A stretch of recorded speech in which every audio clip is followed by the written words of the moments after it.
This is Jilliana Ranicar-Breese, and I'm here in Paris with actually the son of my mother's best friend, Nancy.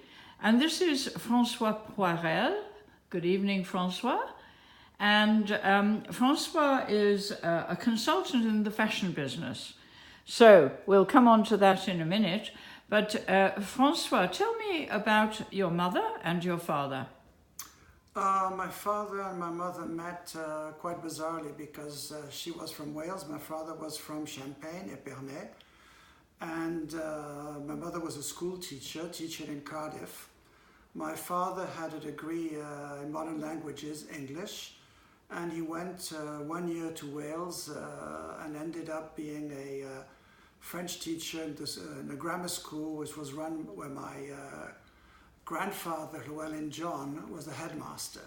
Would this be in the late 30s? Or? This was in the early 30s. Early 30s, okay. But they actually never met during that trip. They only met a few years later when my mother went to Paris, and one of my father's friends from Wales asked her to look him up. And that's how they met. Mm-hmm. Okay. And they did eventually come to Liverpool, which is where my mother was living. My mother was Welsh, and she moved from from Wales up to Liverpool. Yeah. So, so tell me, you studied. What did you study? Well, originally?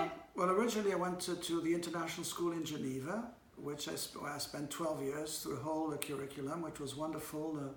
A bilingual school with people from a lot of different nationalities, which was quite rare in those days. I sat the French baccalaureate, and then I went to Lyon to do a degree in modern languages, English actually. And then I went to Paris. I went to a school called l'École des Sciences Politiques, Sciences Po as it is known, and got my degree there in political science. Uh-huh. But obviously political science was a far cry from the fashion world. Well, you said you started off in biscuits. Nabisco. When I was looking for a job, and I had two companies made offers. One was Nestle, which was of course a much bigger group and better known in Europe. The other one was Nabisco. But Nabisco offered me an internship for 1 year in New York, which was, of course, a big attraction. A huge attraction in those days. And what year would that be? It was 1969. I was just married, so Laurence and I moved to New York for a year. And you went on the France. And we went on the Very France. Elegant. Well, not first class, believe me. Well, you weren't steerage, I'm sure. Well, in between. Must have been wonderful. It was wonderful. And how long did it take to get to New York? Oh, in those days, it was 5.5 days. 5.5 days. Okay. We arrived in Manhattan at 5 in the morning. It was the month of July with the most magnificent view on downtown Manhattan before the Twin Towers had actually been built in those days. Right. So, so you stayed for 6 years, you said? No, one year in New York. Oh, okay. And then I came back to France and worked for Nabisco for another 5 years. Okay, the French branch. The French branch. Okay, so how was that different from the American branch? Was the American branch more fun? Well, it was different, it was more dynamic. France was still very staid, there were price controls, it was not much fun, there was not a huge marketing budget, so I was getting a little bit bored. Imagine they were good biscuits. They were the best. They were certainly the highest quality. And in fact, they've bought Lefebvre Utile, haven't they? Well, they all has been regrouped, and Lefebvre Utile in Nantes. From Nantes, and Belin are now part of one big happy family belonging to one of the big international groups. Yeah. In those days, we had beautiful fights for market share. Yeah. So anyway, you got bored.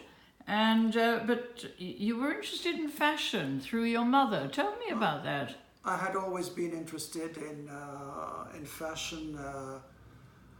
Let's say for myself, I always liked buying good quality clothes, dressing, and I loved going with my mother when I was, in university, when my mother would go to the local seamstress to make hat clothes made, I would go with her and try to be her fashion advisor.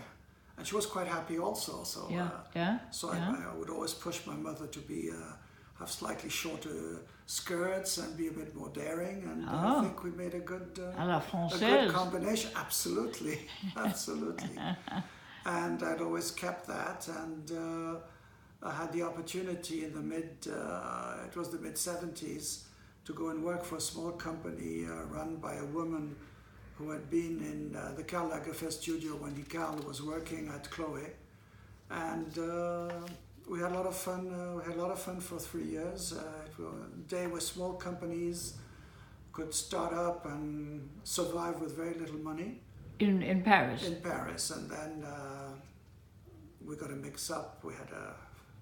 When business isn't good, your partner is always very pleasant. When business gets good, the partner suddenly realized it maybe was not a good idea to offer you 50% of the shares of the company. You were a partner. So I left and was offered the opportunity to go back to New York to work for a major French sportswear company, which has disappeared today, but in those days, called Newman.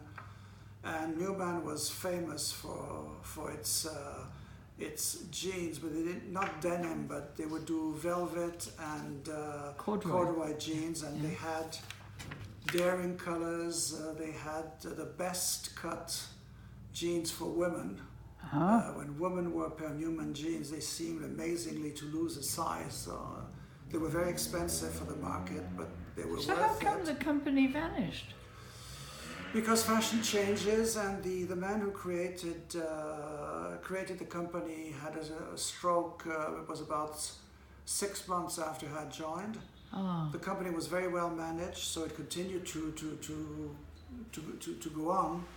But in this business, if you don't have creativity, the company disappears. I mean, you have a perfect example in England with Laura Ashley. Oh, yes. Which was doing very well, and the day she disappeared... She fell down a flight of stairs. The children, the husband, instead of changing, they do what she had done till the day X. So the company disappears because there's no creativity. In the fashion business, if there's no creativity, there's no business. Okay.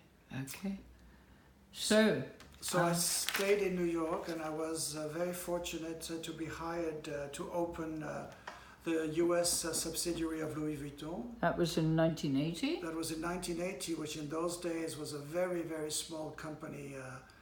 Everybody was extremely happy in the company because they had reached the magnificent sum of $30 million sales worldwide, which is so ridiculously small today, although it probably meant $100 million in dollar terms today. What would the turnover be today? Oh, well, today the turnover is, it's not given officially by LVMH, but it's between 8 and 9 billion euros. Oh, no, billion? Billion euros. It is the biggest. Mr. Arnault always presents Vuitton as the biggest luxury company in the world. Wow. So you didn't take shares in it? Well, we had stock options, which we once sold, but the company was started in 1854. When I joined, it was still family managed. It was extremely profitable, very rapid growth. And then there was a family fight between the shareholders, the Moitensi family, where they created LVMH, and then Mr. Arnault took over, and the family was exited in 1990.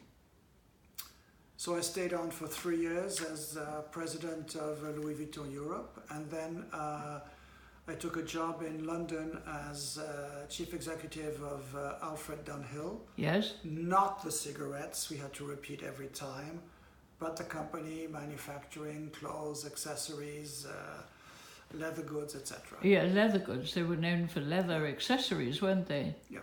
And they still do it today, of course. Absolutely. The company is part of Richemont Group.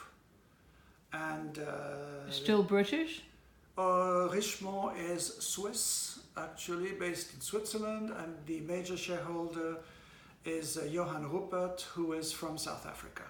So you were with them as the president? I stayed as president or managing director for 10 years?